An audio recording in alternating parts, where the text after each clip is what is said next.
Bismillahirrahmanirrahim. Assalamualaikum warahmatullahi wabarakatuh. Saudara-saudara yang saya cintai dan yang saya sayangi dimanapun berada, semoga senantiasa dalam bimbingan Allah Subhanahu wa Ta'ala, diberikan rahmat sehat jasmani dan rohani, rahmat dipanjangkan umur oleh Allah Subhanahu wa Ta'ala, serta rahmat ilmu dan rahmat kesejahteraan dunia akhirat. Amin. Saudara-saudara, pada kesempatan ini kita akan membahas siapa dan yang mana diri kita sebenarnya. Siapa dan yang mana diri kita sebenarnya yang harus kita kenal. Seperti disyaratkan, man arafa nafsahu faqad arafa rabbahu. Barang siapa mengenal dirinya, dia mengenal Tuhannya.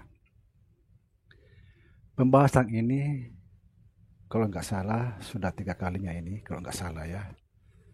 Saya juga pernah membahas sekitar 2 tahun yang lalu. Saudara, kita sering mendengar dari para guru-guru kita, guru-guru tasawuf, istilah man arafa nafsahu faqad arafa rabbahu. Barang siapa mengenal dirinya, dia mengenal Tuhannya. Yang jadi pertanyaan, insya Allah kita bongkar, mana diri yang sebenarnya yang harus kita kenal? Bukan jasad, bukan. Karena jasad kita ini adalah satu petunjuk atau bacaan untuk mengenal diri yang sejati. Subhanallah. Jadi jangan sampai kita berpandangan kita mengenal jasad, bukan. Jasad ini berubah-ubah. Bayangkan, bisa dari bayi naik menjadi dewasa, naik lagi menjadi orang tua, bisa berubah-ubah. Lalu yang mana diri kita yang harus kenal? Diri yang harus kita kenal ini, ruang kosong ini. Ruang kosong inilah yang disebut Allahu nurus samawati wal ardi. Allah cahaya meliputi langit dan bumi.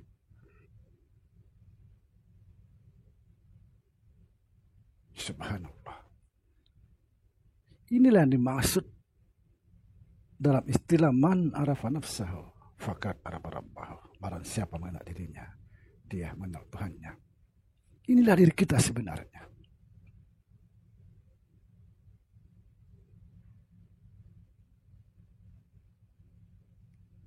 Di mana kita menghadap, pasti terlihat.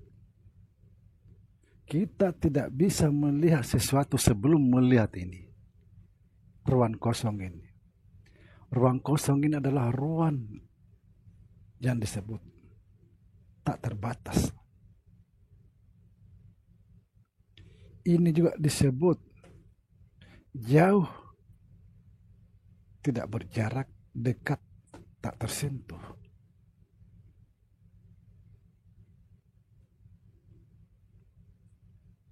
Coba saudara perhatikan napas.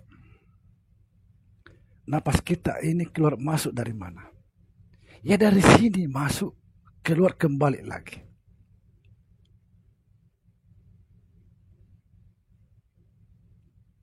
Dan ini juga disebut roh segala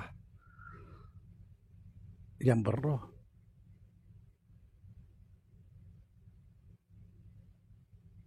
Di sini kita semua bernapas. Kalau enggak ada ini, kita tidak bisa bernapas. Dari napas ini, saudara, penghubung antara diri yang tak terbatas dengan diri yang sejati yang ada di dalam diri kita, di dalam jasad ini. Penghubung naik turun. Nah, sebenarnya napas ini naik turun atau keluar masuk, sebenarnya dia itu membawa satu pesan.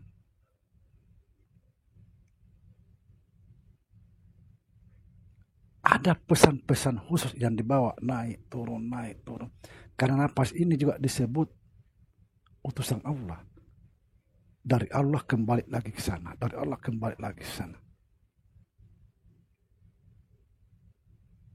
Supaya kita jangan salah memahami diri yang mana yang harus dikenal. Inilah diri kita.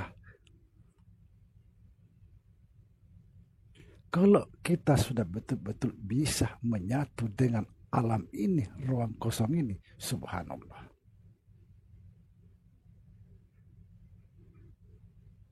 Inilah diri yang disebut para guru-guru kita tidak bisa ditangkap dengan akal. Kalau seandainya tidak ada jasad ini, saudara, kita tidak akan pernah mengenal ruang kosong ini. Itulah sebabnya jasad ini diciptakan sebagai petunjuk atau bacaan untuk mengenal alam raya ini. Dan perlu juga saya jelaskan,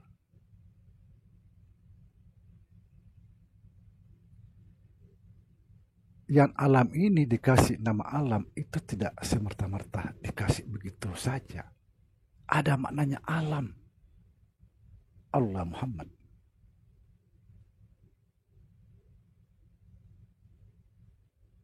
Inilah sumber kehidupan segala sesuatu.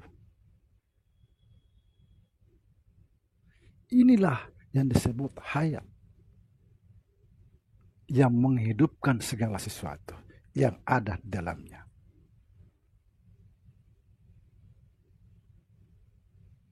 Subhanallah. Napas, perhatikan napas masuk dari mana? Dari sini, dari ruang kosong ini. Masuk, kembali lagi, masuk, kembali lagi. Jadi napas ini penghubung antara diri yang tak terbatas dengan diri yang ada dalam diri kita. Ini juga disebut roh. Inilah yang dimaksud ketika kata Allah, kami tiupkan roh. Roh ini ditiup masuk setelah di dalam. Bukan lagi disebut roh. Disebut jiwa.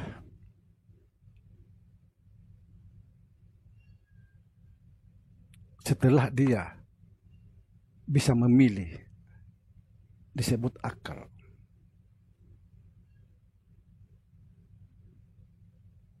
Setelah dia menghendaki sesuatu, menginginkan sesuatu, disebut nafsu. Subhanallah. Ketika dia berkuasa disebut kodrat.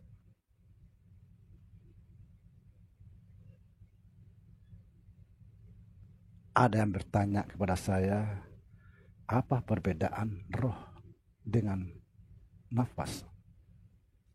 Dan ada juga bertanya, apa perbedaan roh dengan nyawa atau jiwa? Secara hakiki satu. Tapi setelah dia bertempat masing-masing, dia memiliki nama masing-masing.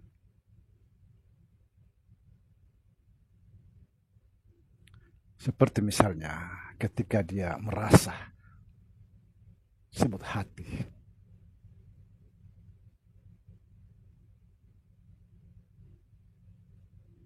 Ketika dia menghendaki sesuatu, disebut nafsu.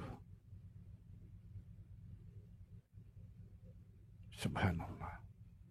Jadi, tetapi saya sedikit menjelaskan di sini karena ada sebagian guru kita menjelaskan bahwa roh, maaf, jiwa dengan nyawa beda.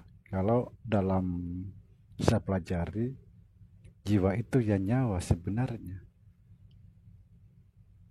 Di dalam Al-Quran itu tidak ada bahasa nyawa, yang ada jiwa. Semoga bisa difahami. Assalamualaikum warahmatullahi wabarakatuh.